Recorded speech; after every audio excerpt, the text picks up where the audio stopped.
I'm ready to do my explicit direct instruction lesson.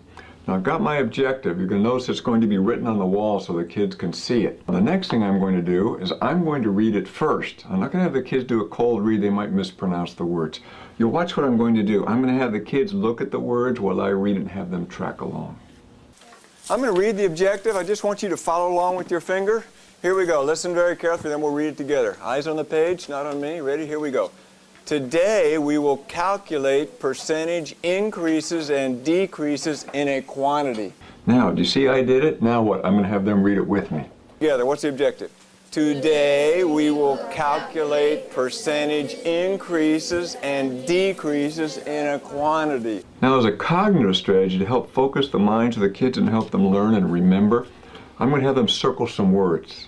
Percentage, increase, decrease. These are the key words in the lesson. So I'm going to have them do it. Watch this. I'm going to have them do it right now. Why don't we circle this word right here? This is an important word. We're doing what? Percentage.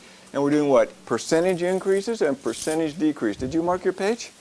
Okay, now the next thing I'm going to do is I'm going to have them write some of those words on their whiteboards. I want them to write words like increases, decreases, percentage. This isn't a spelling lesson, but I do want the kids to work with the new content vocabulary. Now why don't we get out our whiteboards? I don't want you to write on your whiteboard, what is one of the things we're going to do today? Percentage increase or percentage decrease? Just write the word on your whiteboard. Can you do that? Get your whiteboard and just write it out there. Okay? Keep your whiteboards out because we'll be using them all the time. You're either going to write this or you're going to write this. Notice as they're writing that, every single student's participating. Not just a few of them, everyone, the whole class. Now I'm having them hold it up. Every child is participating, even the kids in the back are doing it. I'm actually telling them a little about how to do the whiteboards too. I'm saying, if I walk around, aim them towards me so I can see them. I'm going to ask some of the kids to read what's on the board. Notice I'm not going to read it to them. I'm going to make them say the words. I want them to pronounce those new words we're going to use in the lesson. What did you write on your board? Percentage increase and decrease. Percentage increase, decrease. What did you write in yours? Increase and decrease. Great. What did you put on yours? Percentage. I noticed one of the kids' pronunciation was a little rough, so I had the whole class say it a couple more times. Percentage. Let's say that word is percentage. Can we say that one more time? Percentage. Great. What did you write on yours?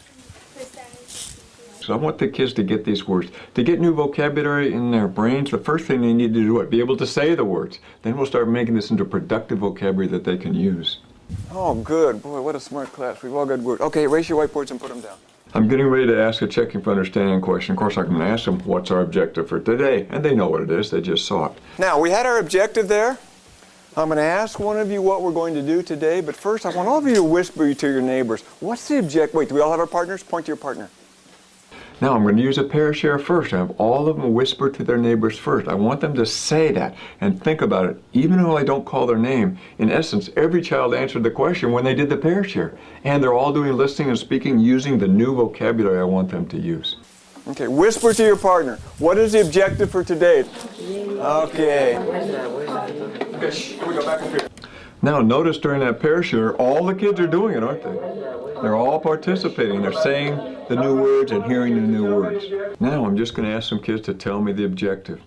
And I've already had them practice by saying it. We've read it chorally together. Now I'm going to call on 3 students to see if they can repeat the objective. They don't have to know the content yet. It's only they have an idea in their brains. They're using the words and they're starting to get ready for the lesson. Now I'm going to pick one of you just to tell me the objective. You practiced it. It's on your page. You can look up there. You don't have to memorize it. We've got it already.